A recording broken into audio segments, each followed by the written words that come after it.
keep in mind the ancestors whom to you embody the following principles. The response to the libations is Ashe, so be it. So as we pour, we will all say Ashe when Eugene pours the water into the bowl. So let's begin. For all who dared to define, defend, and develop our interests as people, we say Ashe. Ashe. For ancestral land, we say Ashe. Ashe. We pour for our people then and now, we say Ashe. We pour for our children and those yet unborn, we say Ashe. Ashe.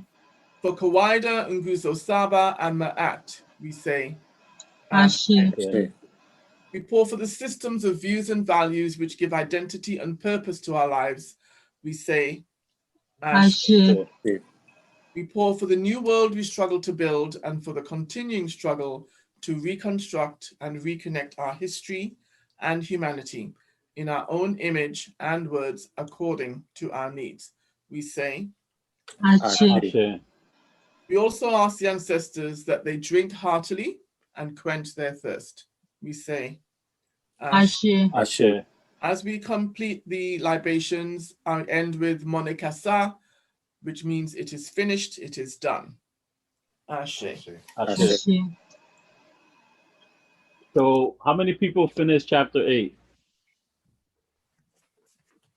Not 2 fingers. Hey, Robert, you finished chapter 8? I did not. Sunshine, you finished chapter 8? No. Okay, the reason why I asked, just in case, how far the questions to be asked, how far did you get in terms of chapter 8? So I can know, because I actually have an underlining question, but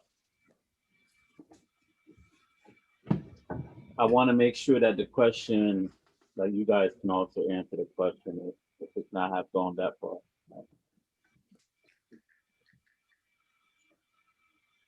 I'm just scrolling down a bit to see my bookmark. Hey, And Trey, it's, how far you got? Loading. 4:30. Yeah, that's about my 4:29. Sorry, 4:30, 4:29. Well, maybe this question could still be asked. And Okay. basically, the question that I was gonna put out there, it actually is coming from Dr. Ani, where she says, why is it that the European who are white, a small minority of the world, should exhibit this inordinate power drive that becomes the basis of their culture, which they seek to exercise over those who are not white, or stated positively, those who have color, who are the vast majority, by the way. Why is it that this culture created by the European Caucasians appear to be singular among the world's culture? Why is the European culture different in ways that all other cultures are the same? It has a materialistic worldview, whereas other culture worldview are more spiritual in nature. It is individualistic, whereas other cultures are communalistic social structure. And that question comes from page 449. If you guys want to reread the question to yourself. Because I think that these questions deal with everything that chapter 8 in the previous chapters dealt with. Let me know if y'all. Is it when she asks the question, perhaps that question can never be answered satisfactorily? Yes. Okay. But, it's that paragraph, the questions are there. Mm-hmm. Why is it that the Europeans who are white should exhibit this inordinate power drive that becomes the basis of their culture, which they seek to exercise over those who are not white, And the second question is, why is it that this culture created by European Caucasians appears to be singular among the world's culture? And I think the third one deals with that. Why is European culture different in a way that all other culture are the same? And then she explained what she means, that it is materialistic worldview versus all the other cultures are spiritualistic in nature. And she also deal with the individualistic worldview that they have versus everybody else is being communal. Mhm. I think Now, if anybody have any questions in regards to the question, if they're not understanding it, The then end we of can that explain. chapter, you know. so. I actually underlined that whole paragraph as well, and Great mind thinks alike. okay, and then she goes on to in that same chapter. She seems to give like 1, 2. I have 2 points, 3 points actually. Yeah, so maybe I'll just say this. Hopefully, I'm on the right track. So I underlined the next paragraph talks about Weber implies that she's trying to build an argument now, right? So Weber implies that the difference is intellectual. So that was one of the reasons that she's saying that some of these writers that she quoted, Weber's the first one, the intelligence of these European Caucasians, whom he calls Western, allowed them to create more universal forms. And of course, the entire history of European civilization, culture in time, is one of such interpretations. And she goes on to talk about racist. One of the interpretations is racist. But this term obfuscates more than it clarifies because of the moralistic undertones that accompany its use. It never seems to have occurred to any European theorist that the problem was not association of white skin with greater intelligence, rather it was with equating European culture with intelligence, value, or superiority. She then goes on to talk about Bobby Wright, about the psychopathic personality, who is of average or above average intelligence, unable to experience guilt, has no feeling of insecurity, is unable to accept blame or learn from experience, is sexually inadequate and has difficulty forming close personal relationships, appears to be honest and human, but only has selfish motivations, has almost no ethical development, has almost total disregard for appropriate patterns of behavior, consistently ignores concepts of right and wrong, and rejects constituted authority, which is different to Francis Cress Welsing, who says it is coincidental that only Caucasians have based their culture on dominance. And we talked about the deep sense of inadequacy that she mentioned before. So that's the other one. She says that white indicates that the very absence of the ability to produce color. That's the whole theory that Francis Welsing has. I have a question though, Mhm. right? Because, in regards to understanding this, right? First of all, do you agree with how she laid these questions down, right? Do you agree that the European culture is materialistic and it's individualistic? And do you agree that it lacks spirituality? Do you agree that it is singular in terms of how it's individualistic and it's not communal?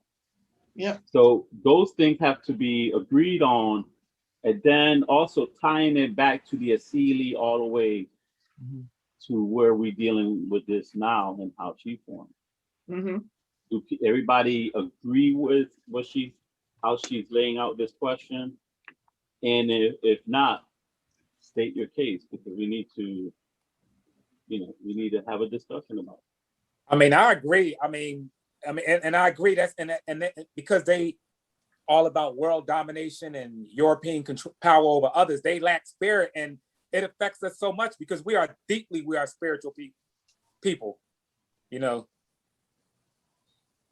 it really affects us. And they lack spirit. and they definitely think on an individualistic term. You know, there's no community or spirit with the European. Anybody else? I mean, she mentioned they're more into like collectivism, right? They combine off of interest, but it's all individualistic interest. So if they're similar, they form a collective, just like the EU or when they did the Berlin Conference. Anybody else? I think that the general argument of the previous chapters delve into a lot of what answers that question for us, in that she breaks down the reasoning for that individualism, and for that, because they take spirit out of, they objectify everything. And so in doing so, you take spirituality out of it. And so it becomes something that has to be acted upon or studied, as opposed to be involve a holistic approach to humanity, as opposed to something that could be studied and broken down and divided in order to be conquered. So their whole drive is one of dominance, one to conquer and to oversee and to control. So that and taking spirit out of it makes it very easy to do that, because now you don't have to worry about feelings and how people see things. All it is to rationalize any action by just, because you could rationalize anything really when you take the spirituality out of it. So in previous chapters, we kind of went through a lot of that in detail. Well, that's Western rationalization, right? Yeah. The taking of the spirit, but also, and she mentioned in the past that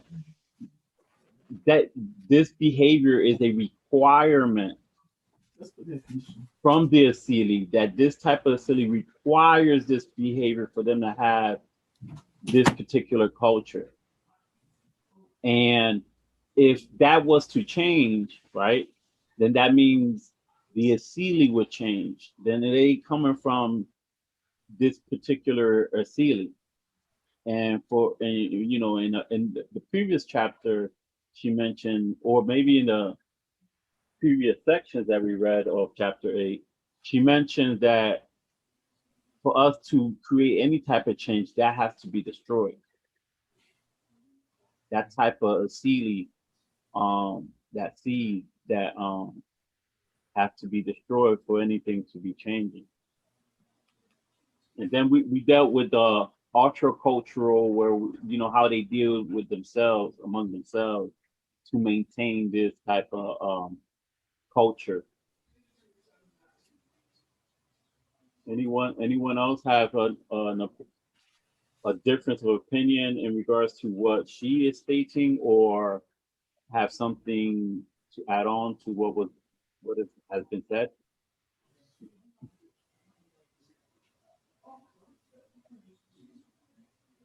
You guys are mostly more up spirit, that he banging you. Everybody got this like tired look.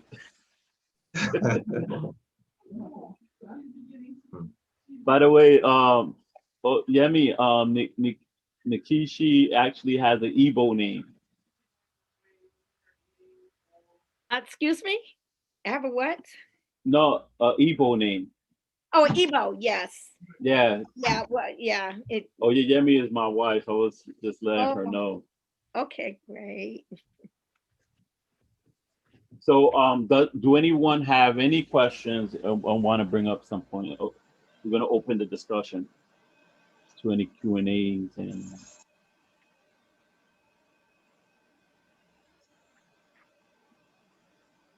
Nayami, were you able to finish chapter 8? Yeah, I finished it. Where did we leave off of? Maybe we could start there. Let me look at it. Let's see.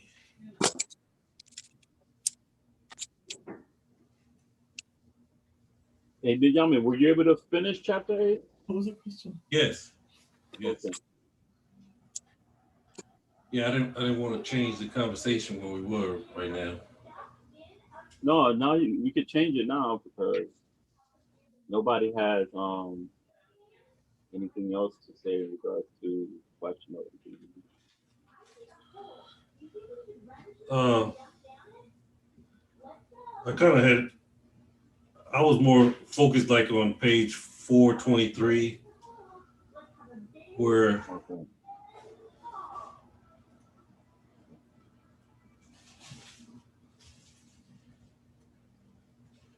Go ahead.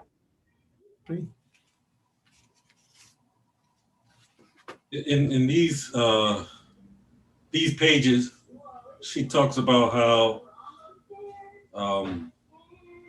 the Americans, how they would go into South America. You know, the Americans, I mean, the people of South America be fighting a revolution for change.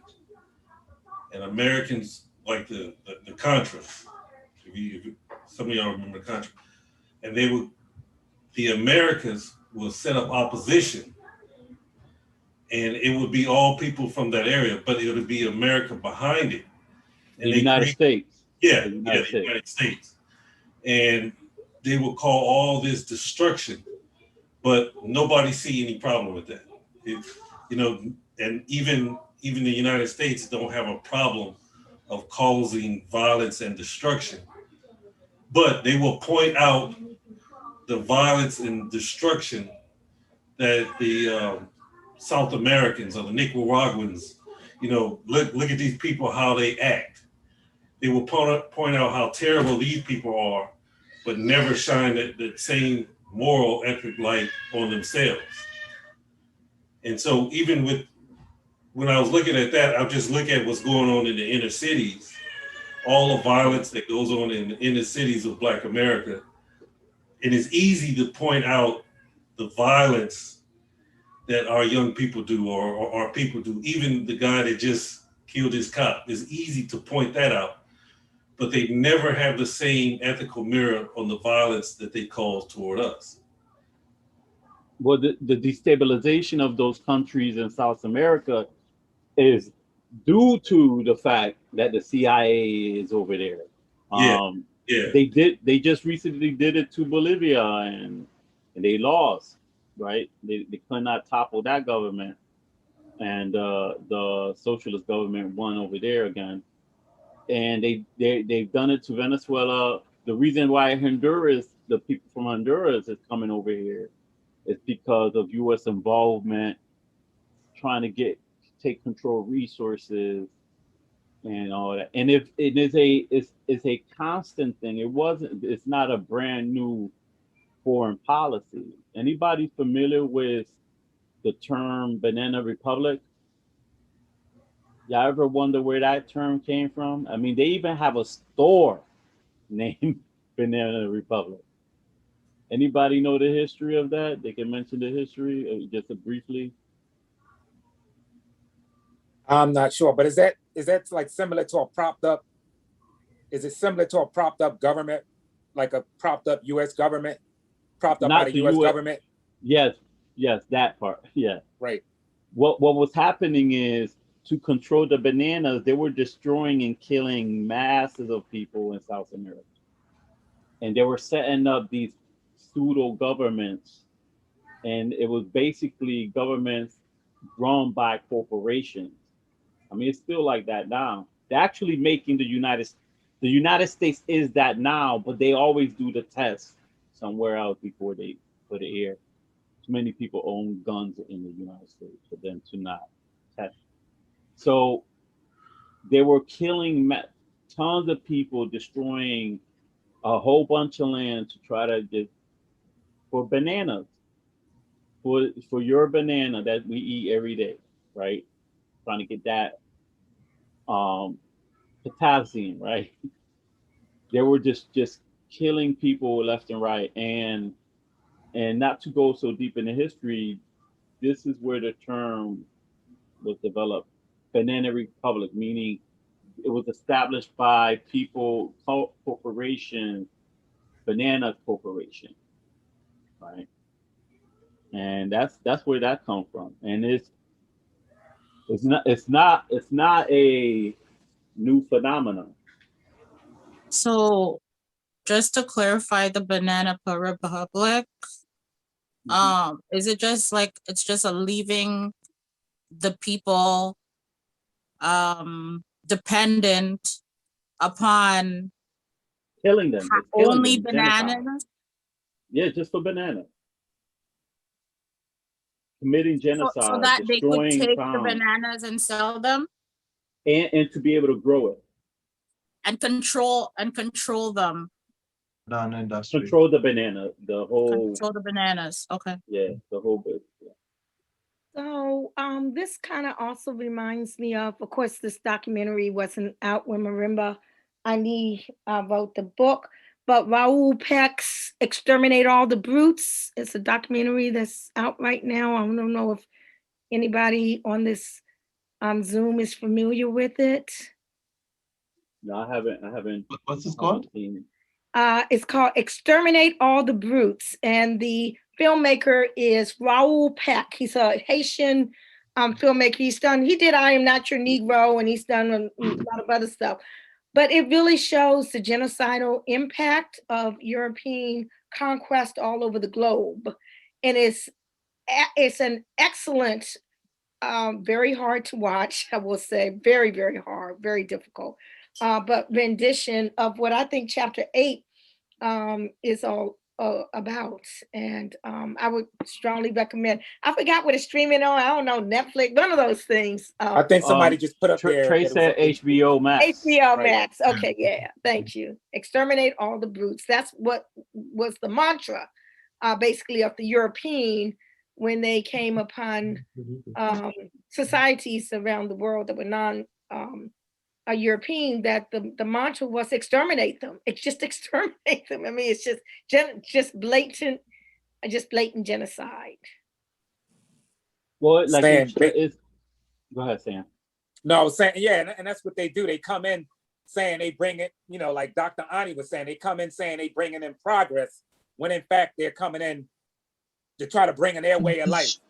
Yeah, she calls it rhetorical essay. Basically, they speak with forked tongue. Exactly.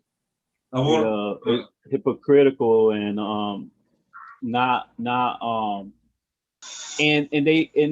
this is how they always, what they do is they give you a set of rules, right? And they say this is how we all gonna live by, right? But then they make exception to the rule when it comes to them. Like, for example, with Trump, we made exceptions, right? The America made exception. But if it was anybody else, Trump would have been in jail already, right? Or Bush would have been war crime. In fact, all the presidents would have been war crime, including Obama. If it was all an even playing field, right? In terms of, I guess, global warming, right? We left. We ain't dealing with that, right? And we put standards on people. Like, we'll tell people, oh, don't have nukes, but we have nukes, right? We tell people don't have nukes, but it's okay for us to have nukes. We'll tell people, oh, don't destroy the land, but we already destroyed ours and we're destroying others, right? Don't cut trees down, but we already cut trees.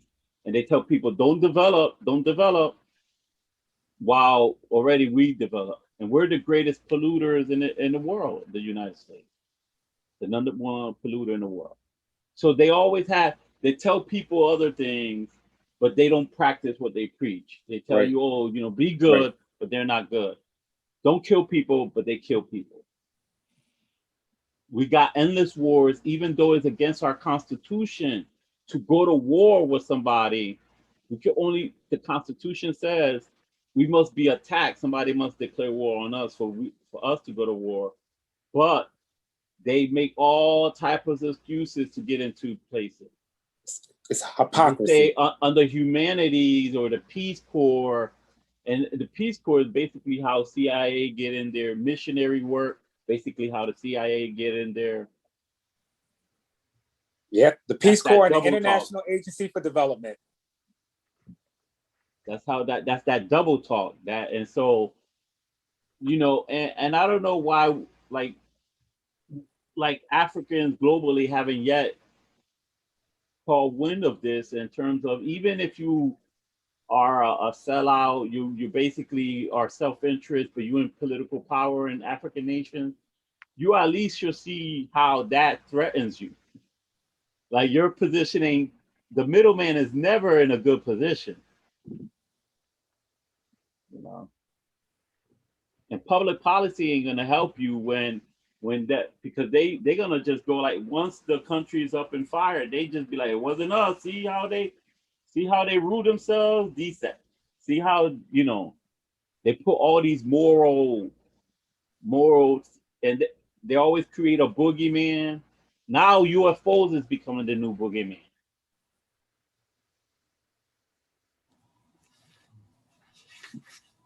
Well, tap everybody. Sorry for Hotel, being All right, Hotep, Veronica. I had some graduation business. Okay, So good. sorry. Congratulations on the graduations. Yeah. Yeah. Hey, Yami, you got anything else on that I point? just want to read on page 456, one paragraph.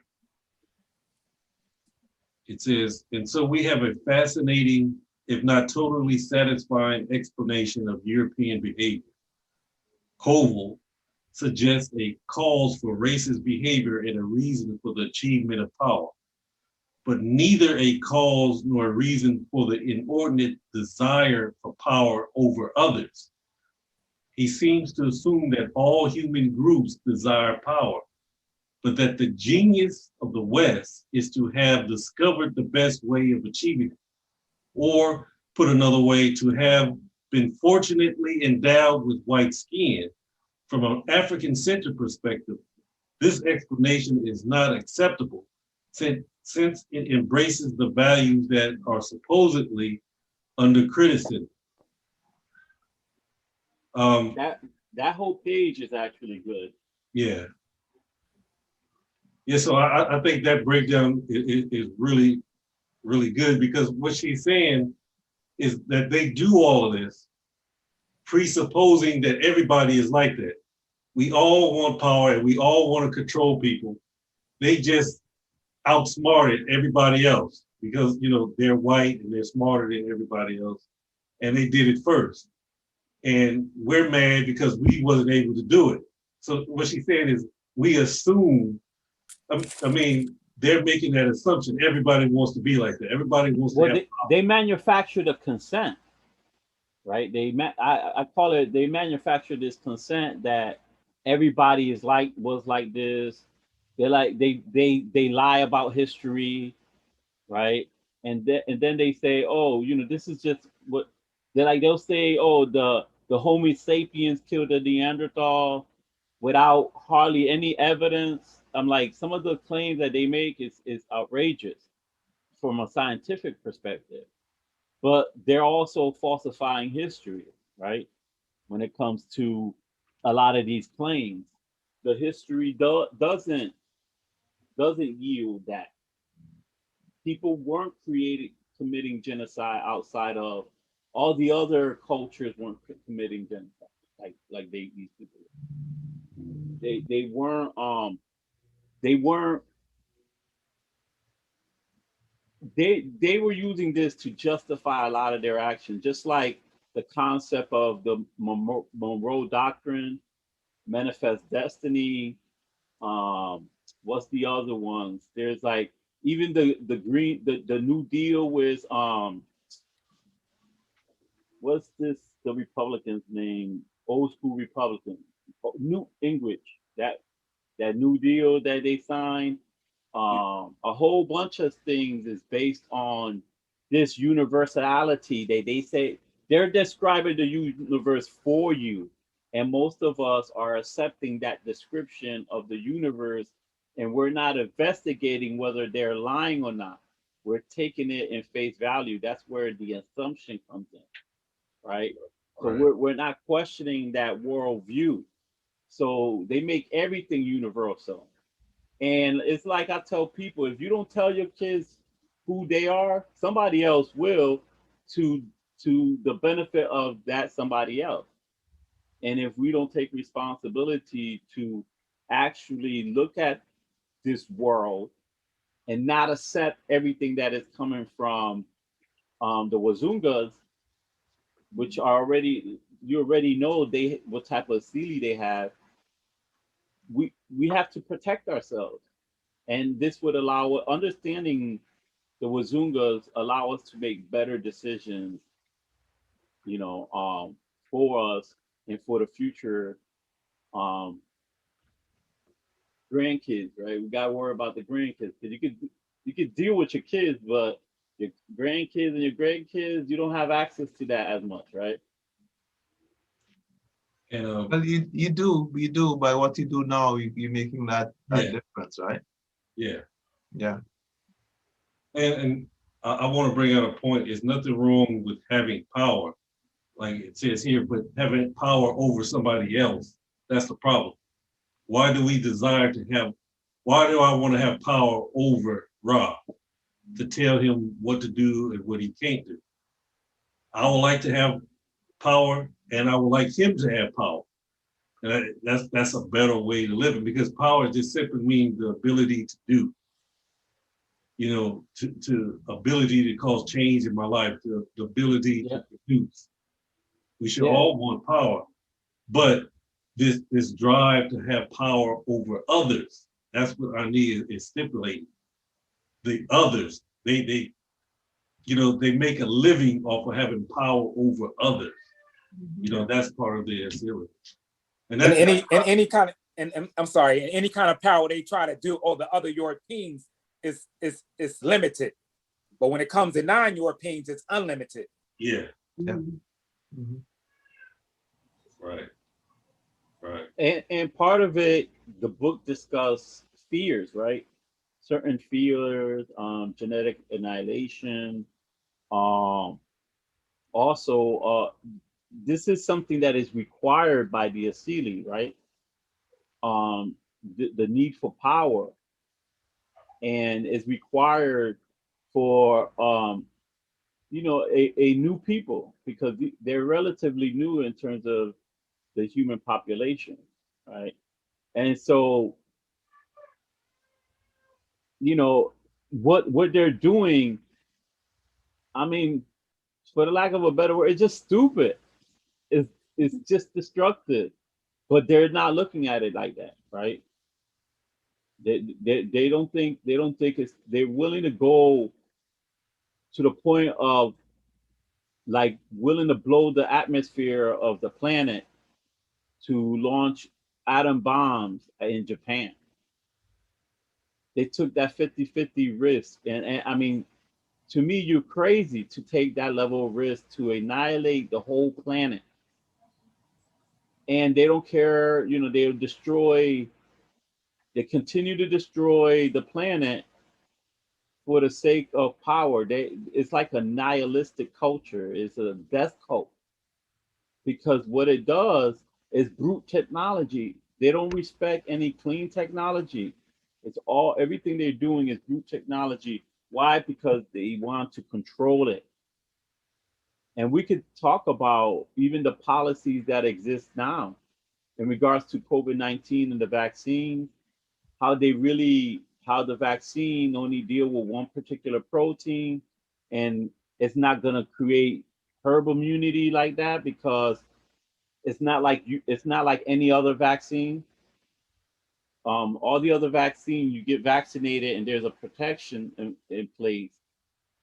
But if this virus, you can still get the virus even though you got the shot, but it ain't gonna kill you. Like it's a protection in terms of death. But if anybody know about viruses, it mutates, and the more it spreads, it's gonna still be able to spread among people who've been vaccinated. And the concern now is, are these vaccinated people, as they continue to mingle, thinking because they think they're safe, if that virus, when that virus, not if, when that virus beat that protein jump and make the leap where once, if it make that leap, that virus could become worse. And we pray that it doesn't get worse, because when it changes, it could change and become benign, or it could change and become super deadly. And most of the time, when you're fighting a bug and you're blocking, you're actually making that bug a lot more powerful and dangerous. And so they're doing this because they want to continue to maintain this society. Because what happens, people during COVID-19 are having time to think, right? And they're like, hold on, why are we living in a society like this? They get philosophical. They have the government, it has to help. So they be like, hold on, so you telling me the government could really help? And then they starting to put two and two together and see how things are happening. So people start questioning things. And for them to continue to maintain power, they need to push the status quo. They need to reopen and quickly they're not going to close the market no matter what it takes. They don't care how many people die. And so all the, people say, oh, they do it for the good of the world, but really, no, they're doing what they can do to still maintain power. Because every COVID type virus, flu, cold, SARS, and this SARS-2, it all could be eliminated by shutting down the country or shutting down all the economy for 2 weeks, and the virus will be gone. There was even talks among scientists when the COVID first hit about maybe we should shut down the economy for 2 weeks every year to get rid of colds, flus, and all those other diseases. And there have been test results that have shown that flu have dropped. One of the effects of having masks and all that, flu cases were not even, was nothing. And this is all because them trying to maintain power, mismanaging things because of maintenance of power. Well, I'll consider it mismanagement, because 600,000 people didn't need to die.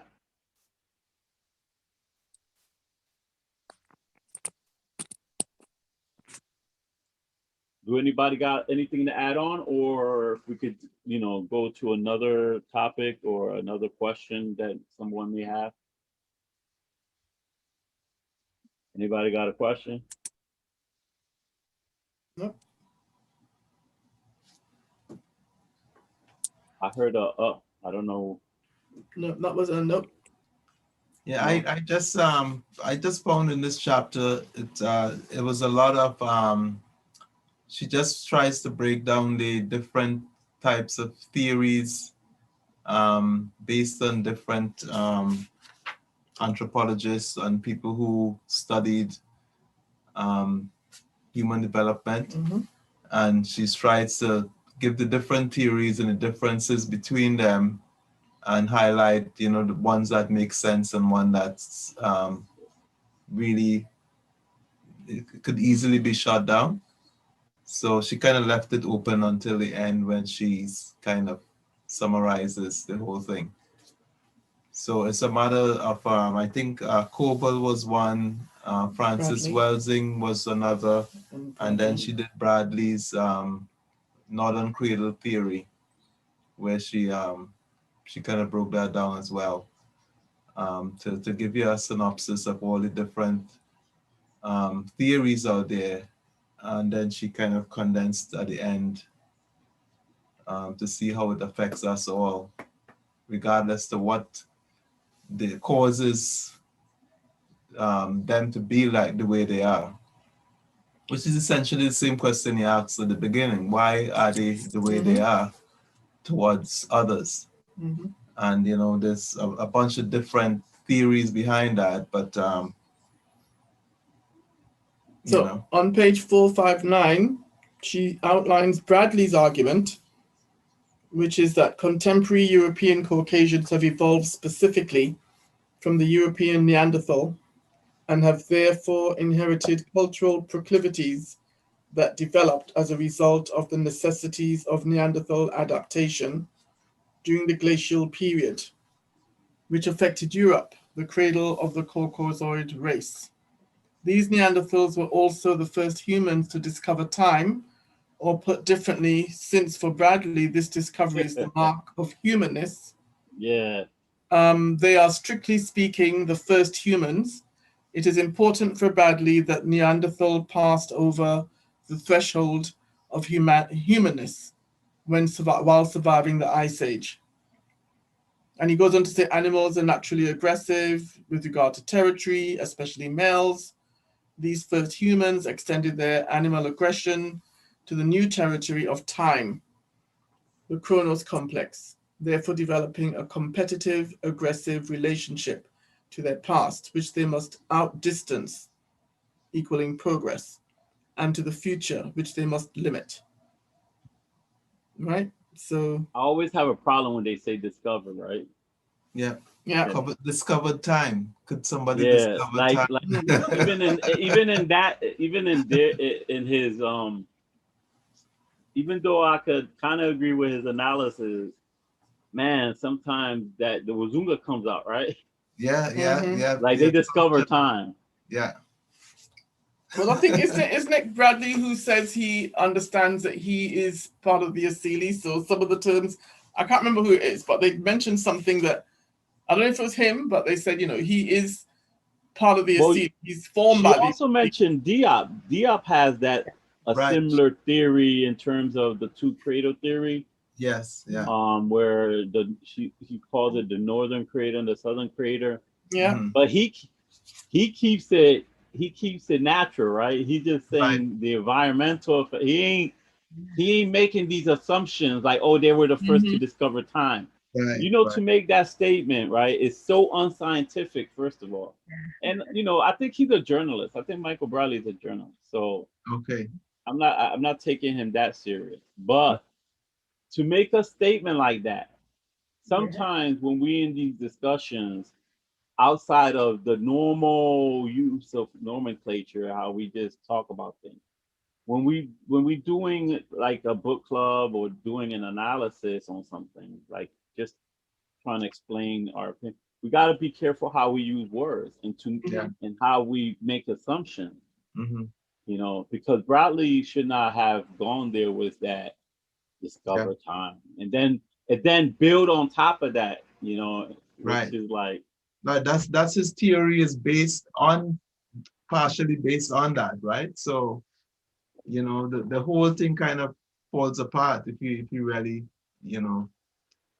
even though it has some relevant or valid aspects to it, but it's still based on something that is not really proven.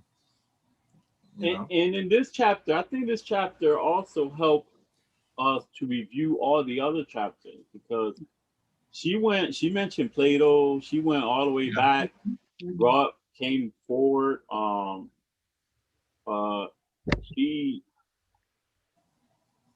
she who else she talked about? She mentioned Weber. Oh, who was the guy she mentioned? What was the name of the guy in terms of the melanin, bro? King. I was just looking at that. King. Yeah, King. Yeah. Okay, yeah. For some reason in my head I had Campbell. I don't know why, but I knew it wasn't Campbell. I know it's not Campbell. So she mentioned King. Anybody want to talk about that? I'm surprised nobody brought that up. Yeah. I was just looking at that. I was just gonna bring it up, Ra. Yeah, I was on that page. Find it. So okay? Let's bring that. Let's talk about it. What's up with the melanin? Let's talk about it. So do you want me to read that bit? I mean, I want you to read it, then put your own words into it after. So, according to Webster's dictionary, the pineal gland resembles a pine cone in shape and unknown function, being present in the brain of all vertebrates having a cranium. It is believed to be vestigial, so they've already knocked the whole thing on the head that it's important for what we're about to hear. But for Richard King, the pineal gland is not only quite functional, but the key to biological and conscious life itself. How does this relate to European behavior? The pineal gland secretes melatonin, which activates the pituitary to release melanocyte stimulating hormone. It is in the melanocytes that melanin, which in Greek equals black, like the Greek description is black, is produced. Melanin is somewhat analogous to chlorophyll in plants.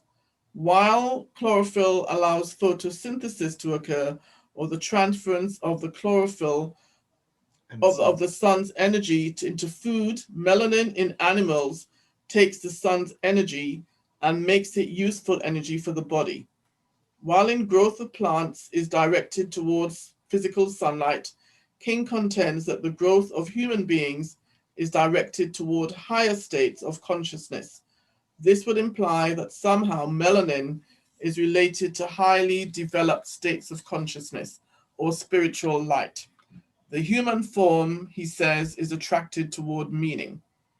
So it goes on and on, but I would suggest that what he's saying is that What was the last part you said? the human form? hang on. Oh, This okay, I see the imply human that form. somehow melanin is related to highly developed states of consciousness or spiritual light. The human form, he says, is attracted towards meaning. So in all of the non-European practices, they talk about the third eye. Yeah, a lot of cultures. A lot of cultures talk about the third eye, and that third eye has meaning, which is, they're talking about the pineal gland. Yep. Right? So what he's saying, what she's saying, or what he's saying is that that pineal gland is part of our spiritualness and our nature as human beings.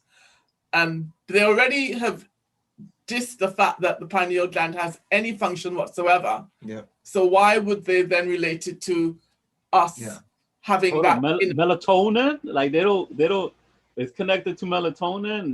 That's how you sleep and dream. Yeah. You get melatonin. Yeah.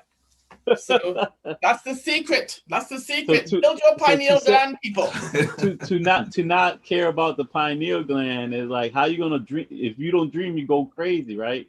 Mm-hmm. And maybe that's part of it. Maybe they're not sleeping right. You know, I don't know, but you need your sleep. And also, just to tie it back to what I said last time, like in Africa, COVID-19 didn't do so much damage. And you have racist articles saying, oh, maybe because poverty, that's why they blame them having control of the COVID and them not having so many deaths in cases to poverty.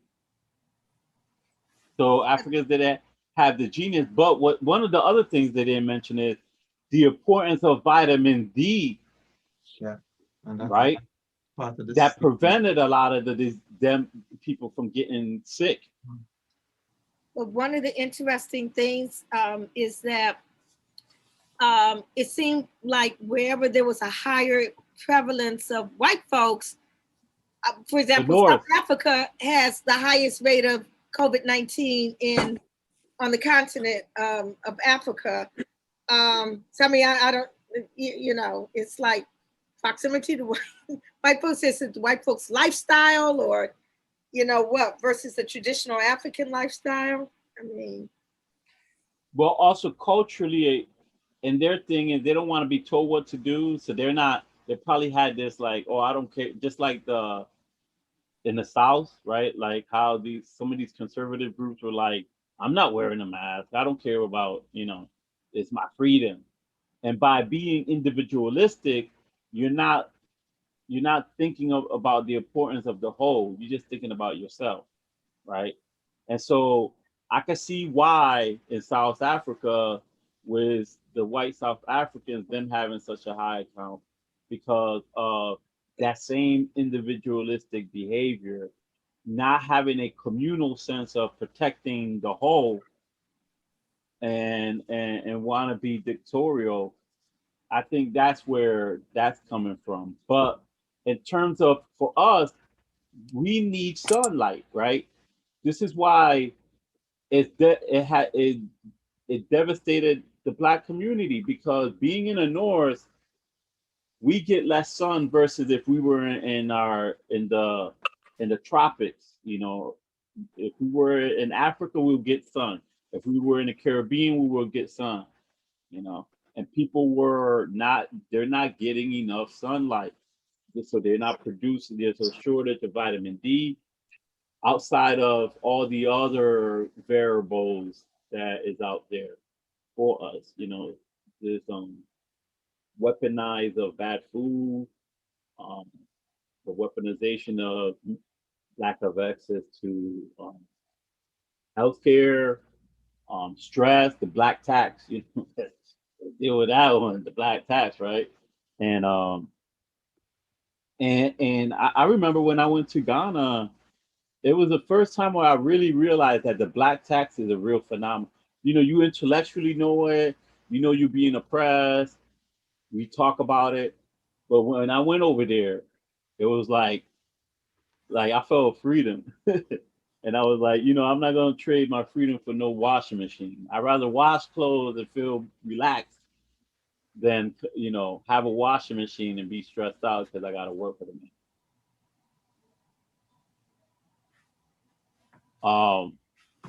Yeah, Lindis. Anybody else have anything in regards to the milliner? Yeah, there was just on that same page when he talked about the fact that in order for that how King returned to prior to his what was it for his authority, King returns to the source, the symbols and sacred texts of ancient Africa, Kemet, Egypt, instead of just starting anywhere or just starting with a theory of somebody else and what they believed in. He went back to the source, and I thought that was very significant and important because when we look at a lot of the European philosophers and anthropologists, and you know, they tend to just you know, even though they did the Neanderthal man and this kind of thing, they do not go back then to the source, to where things originates and where it began, and look at what was being said before too. Right. Here too, he consulted his, You know, his basic evidence. 466 has Heru there. They mentioned right? Heru. Is that Yeah. 468? They mentioned something that, well, 466 is the first time they mentioned Heru mentioned and Kemet. That's Then on right. 68, they 68. mentioned about Kemet being black, mentioning that they were Mhm. black. Mhm. Mhm. But on 66, they mentioned The text. Heru and Kemet. Yes, the Mhm. second paragraph, I believe. Yeah. Yeah. Yeah. Mm-hmm,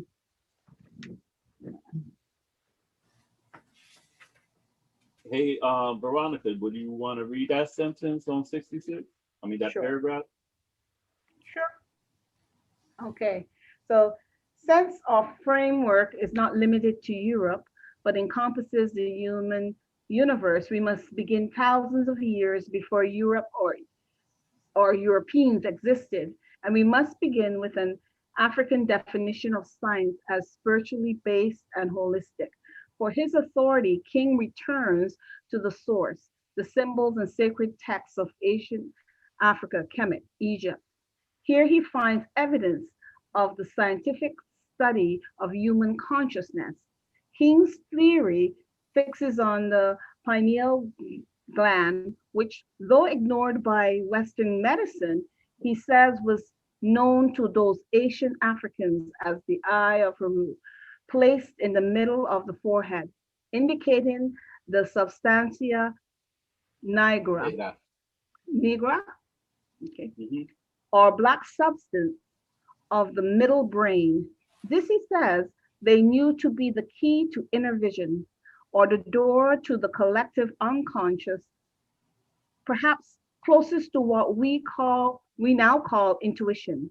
According to King, a process that takes place in the pineal gland in the brain releases chemicals that allow human beings to learn from their ancestors. Already the concept of an attitude towards time that Bradley assumes is negated in this view, and Freud's perspective is reversed. We learn from these ancient people because they knew more than we know now. They were more in touch with their humanity. We do not study them as children or neurotics, as Freud implies. Yeah. Yeah, that was so significant there. Yeah. Mhm. And there are other cultures who recognize the third eyes as well. I think in the Tibetan monks use it as part of The their, Dravidians, the Black Indians. there's so many other cultures who actually practice using the third eye. Mhm. So it's not, And it's always suppressed too. Like Yeah. it's always suppressed by the new form, this Asili who's dominating and influence other people, you know. right. Like in the Hinduism wasn't the way it was, but the Aryans came there and completely changed it and created a caste system in Hinduism. The spiritual components, even Buddhism, right? If you look at Buddhism, Buddhism wasn't really helping anybody until they brought color, the tantras and all that. When black Chinese got involved, and they brought the Mahayana schools, and in the Mahayana school, they use colors and everything just like in the culture of Ifa and in Voodoo. They use colors, and there's you can make correspondence, and that's when Buddhism started becoming much more spiritual than when it began with the Bodhisattva, right? With Siddhartha, and you know, and he came from, you know, he came from the Hindu side when Hindu was already racist, right? That the whole caste system. So it transformed. It actually started kind of aristocratic in some sense, and then when it's like Christianity wasn't doing nothing until we took it over, and then it became more spiritual. We put more energy into it, right? That's what happened in with the Mahayana school. They kind of added more spirituality into it. Mhm. Mhm.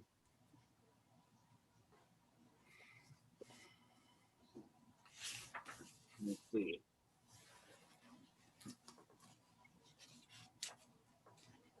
Have anyone looked at the chart on page 478? She has a good chart there Yeah. when Mhm. she's, Mhm. in case anybody have any questions about that. That's good. Yeah.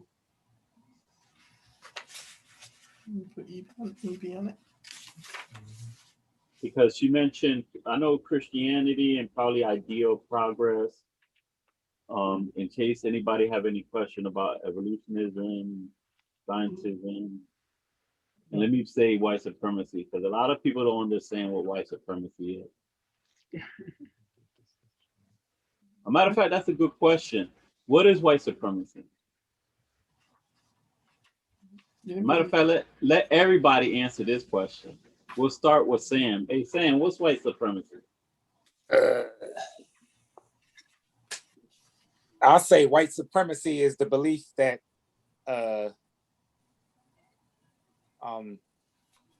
Europeans should rule over, dominate people of non-color. mean, people, excuse me, people of color. Oh, about to. Sorry, people of color. Yeah. Yeah. I didn't get that. What was it again? What was it? I say white supremacy is that the belief that Europeans should dominate, rule, exert power more so over people of color. Yeah. Um, The cultural other. right. Yeah. Hey, Eugene, you got anything to add on that one? What is white supremacy? That's the question right now. We're asking everybody. Right. I didn't get that. The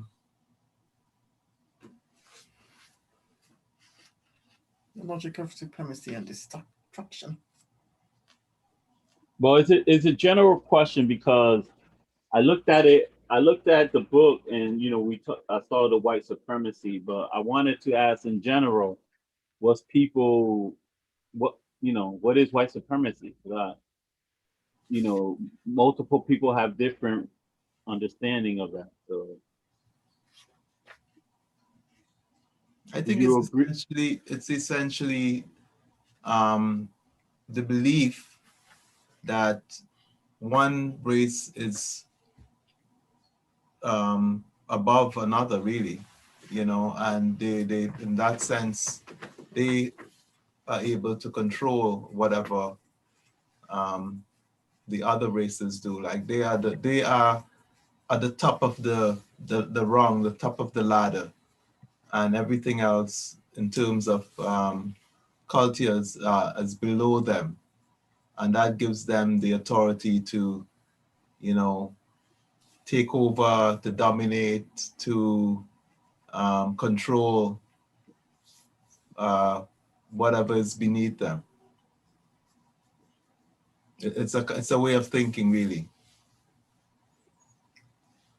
Linda, do you want to add anything to that, or do you have your own definition? No. Linda. Monica has something she's gonna say. Well, we're going in order. I'm looking at my window here. Whatever he said. That's the first, guys. I need to mark that in the calendar.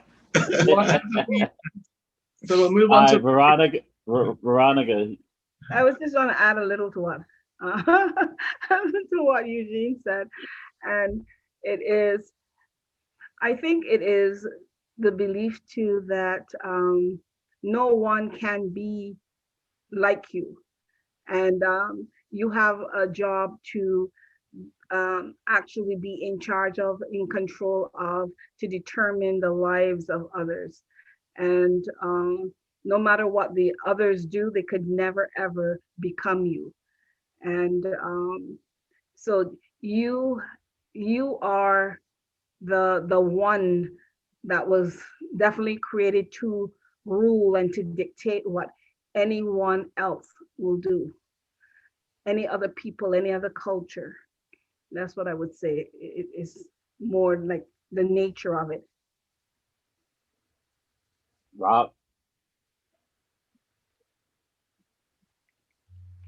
I would say, I understand white supremacy to be basically white is, if you're a greater sign, white is greater than non-white. And the term of white is, I'm not sure if the term is elusive or not, but the definition changes. So basically power is better than no power. Sunshine? Can you hear me? Yes. Yeah. Okay, because I was having audio trouble. Basically the belief that of the white man, or that they are the superior race, and that they have the power to treat the non-superior race, like treat them poorly, and specifically Black. We're seeing it coming up now with the natives. So Yes, is this the belief that being white is superior than other race and that they have the power to treat the other race any way they feel like in a negative way? Yami? I agree with what everybody said. Whatever they said. No, I mean, I like all the answers, but I look at it as the ideology that Europeans should dominate all aspects of life and existence. So if it's economic, if it's political, if it's social, love, war, everything, they feel like they should be superior and dominate.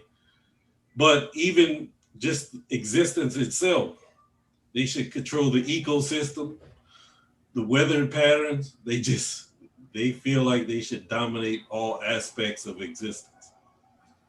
And to me, that's the ideology of white supremacy. Nikishi?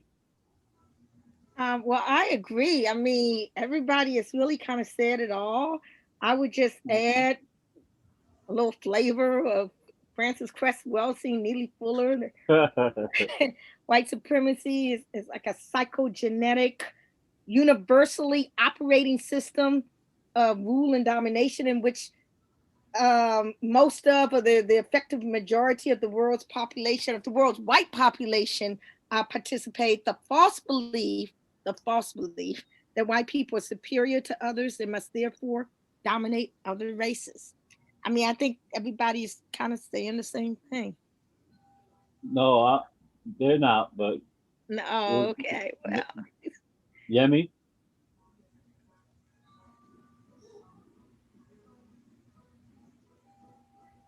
Yemi? Which one, Yemi 1 or Yemi 2? I see. I don't know if she. Can you guys hear me? Yes. Yeah, we can hear you. I'm having issue. My computer just blacked out on me, so I'm on my phone. But basically, I'm gonna pick it back on what everybody says. I think it's a well, I don't think I know it's a form of control that the white dominant is the better race than and everybody else. That nobody else matters, even if you're right or wrong. The right race is superior to any other race. That's how I say it. Okay. So, I mean, we could take everybody's definitions and bring it all together. Some are cause, the other are effects, right? But the one who really kind of stated the cause was Robert. Robert actually had an excellent definition because, yes, hey Robert, you gotta unmute yourself for a second. We've got to give Robert a reaction. We've got to give Robert a reaction. He got it. One is that should pretty much be the definition of the Asili, bro. What? Double reactions. That without, because Robert award to my students. It's a power thing, and I'm surprised nobody mentioned. The only one who mentioned power, because the book is talking about power, right? Mm-hmm. The Asili requires power. So he was describing the Tama Razu, right? Robert was describing where the equation is either 1 equal -1 or white is greater than the other, right? And he was describing the Atamawoho, right? And everything stems from that, right? The need for power they come from You know, you can use all the theory of Francis Plus Wilson. You can use Diop theory, all these explanations. Yes, these are, for me, there's not a real separation. All those adds on to this reasoning behind. All these things are the development of white supremacy, right? And so now you have this need of power that Robert mentioned that comes from the Asili, like the need of power is a requirement for the Asili to develop. And this is how eventually you develop white supremacy. This need for other. Outside of them having the other, they would have committed genocide among themselves. They would have become extinct.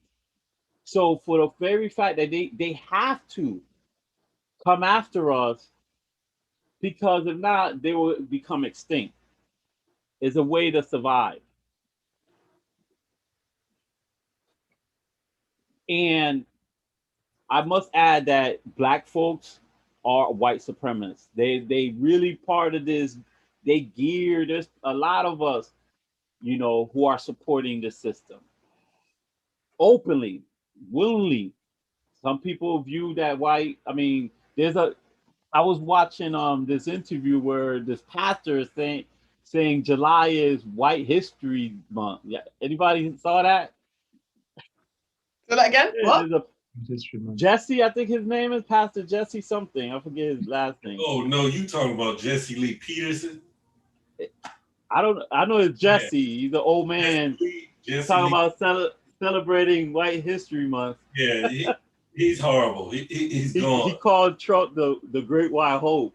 Yeah. And so, but you also have governments that are not, who are suppressing their own people, being individualistic, selfish, and not developing their nation. Or when they do, CIA go there and tear them up, right?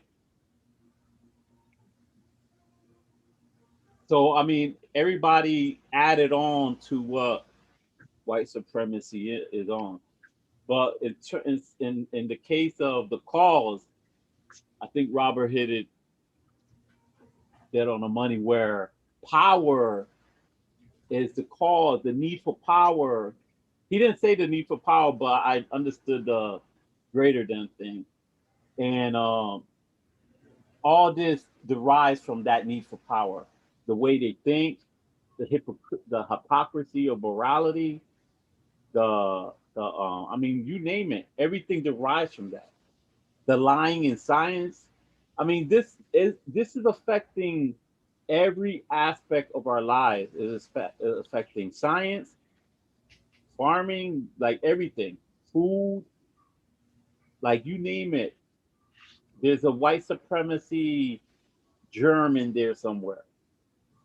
And everything we do, how we practice medicine, healthcare, um, how come we're not having this discussion in the rings of Saturn? Like technology, the slowing of technology. You know, look at the endless wars, the trillions of dollars we spend on killing people annually in the United States. I mean, like it's an endless list, basically. Uh, um, I just remember I can't take credit for that. What's gonna call it? It's in the book. You don't have to open up to that one. You could have kept quiet. Listen, hold on. You should be saying it's in this book, okay? So it is in that book, but like when I heard you say it, then I remembered where I first read it, and I read it first in the in Frances Cross Russell's book. She has that specifically, that equation, white greater than non-white. Okay. So boo. No, but it's you read the book, bro. So kudos to you. So anybody got any Any other questions? We got 10 minutes left before we end the session. I just wanted to bring attention to something that she said, which relates to now, and it's just before the conclusion on page 482, and she was talking about the same idea of white supremacy and power and control, and she says, in order to be effectively critical of European imperialistic behavior, we must reject the verbally, rhetorical, and hypocritical character of the culture.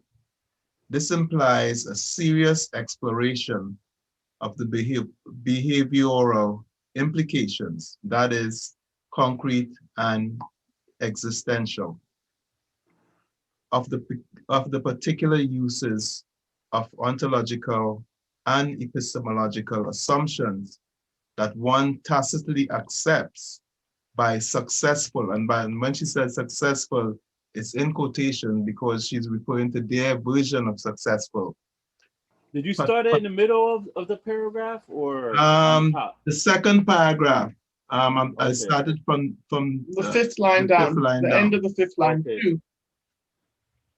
Yeah, so I'll go over from, this implies a serious exploration of the behavioral implications, that is, concrete and existential, of the particular uses of ontological and epistemological assumptions that one tacitly accepts by successful participation in European society.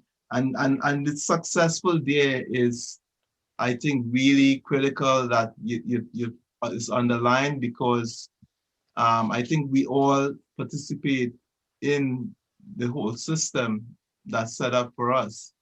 And we kind of measure success by their standards, right? So we really got to be careful about that. Yes. To the extent that these assumptions result in the ability to regard human beings as objects, whether they be scientific, military, or religious objects, imperialistic behavior will not be effectively discouraged or prohibited. It is the essential nature of the Celia of European culture that must be destroyed, if that indeed is the objective. Europeanness must be rejected. So it's a lot to kind of take in and ponder, but I mean, that's a very important paragraph, because even on the top, it tells you that the Sealy itself requires control and power, right? Yeah. And also, everything that we've been describing in terms of what they do, and this is imperialistic behavior. And I think this is the section, if I'm not mistaken, let me take a look. Yeah, it deals with imperialism. Yeah. So Europeanism is imperialistic. Yeah.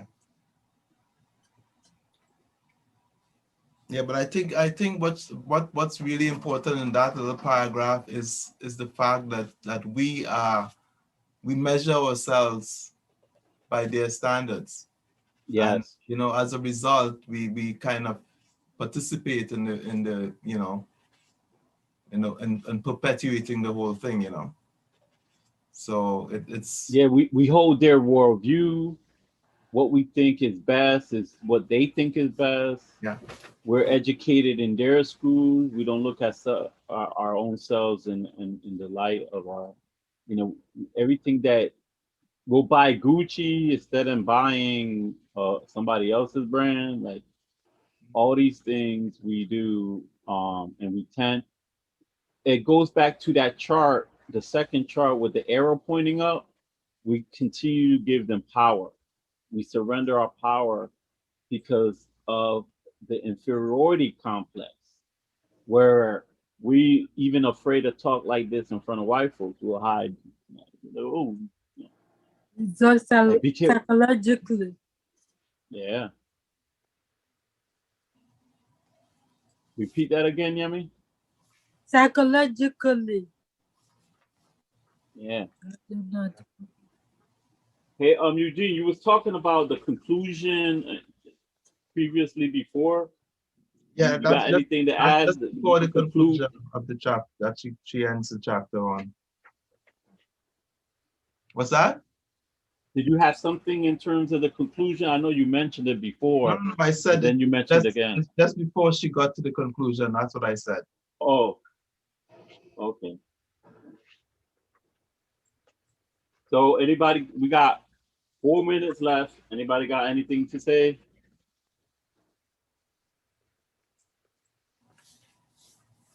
So a Robert. So what do the Asili require? Allah. It requires power, and I'll put the Dr. Welsling's the essay in the and what she said in her book. So on the chat, anybody wants the reference where he got that from? Okay, Put it there. Put it in there. Mm-hmm. And also those Veronica, we got two new people, Sam and Nikishi. Nikishi's from DC, Chocolate City. Sam is from Baltimore, Go-Go City. Pleasure. And Veronica and Linda's, they're from, and Sunshine, they're from Canada. Well, sorry, Linda. Toronto, right? Toronto. Mississauga. Oh no. They I want knew Toronto well, to be otherwise their we own wouldn't place. be in the same room. We are from Toronto as well. That's understood. Come on. Right? In this time of COVID and all of that, I want to make that clear. And Sunshine. And Sunshine. Sunshine. Toronto. Yep, yep. So Toronto. Sam, what you think? Your first book club meeting? What you think? I'm very, very informative, and I'm very impressive. Yeah. And we fool around a lot. This book is a serious study. It's a serious book. Yes, it is. Yeah. You know. So the next chapter is chapter 9. There's 2 chapters left. We'll be finished. I checked, and her footnotes, man. Her footnote is like 100 pages. Yeah. I was like, geez. But yeah, we got 2 more chapters. We're gonna start on how many pages is chapter 9 anyway? It's about 50. 50? Trust me, I checked it already. I'm counting down the weeks, right? We have 3 more weeks if we stick to the plan. How many people you think y'all can read that 50, or you want to split it? We could try. Like, I think I can read it. Well, what we'll do is no. Chapter 9. No, chapter 9 isn't a lot. It's the next chapter. We can read chapter 9. Chapter 9 is 489 to 507. That's not a lot. Very short. It's a short. We can do that. That's not a problem. It's the next one. We'll read chapter 9 for next week. Yeah. And Nikishi, anything? What you think about the book club for your first meeting? I say it's quite cerebral. Really, I mean, we fool around a lot too. We have a YouTube page where we got the past meetings, and we tend to tease each other a lot. But today, it seemed like everybody was just tired, but they brought their brains in. You know, they're like, "Oh, I gotta bring my mind. I'm tired. My body is not here, but my brain is." Can you say just what the United Front Network is? It's a platform that I created to try to bring into light like contemporary works. I could send you some of the information I got on the page. I got a website with the whole breakdown. But basically, we're dealing with topics is Pan-Africanist, African centered, and so the book club is part of that. And like I emphasize the African Center Book Club. I don't want people to think that we're going to be bringing books here, like, Western history type books and stuff like that. We're strictly dealing with books that are by us, relate to us, and have our worldview. All right. Well, thank you very much. I appreciate you all welcoming me in. And I appreciate you for attending. She came straight from the shower. I know. I'm still braiding my hair. It's still, Well, yeah. everybody, listen, Hotep to everybody. Hotep. Shalom Hotep, Hotep. which means go in peace. And I'm Okay. Rock Pepper. Next week. All right, see you All guys right. next week. Okay.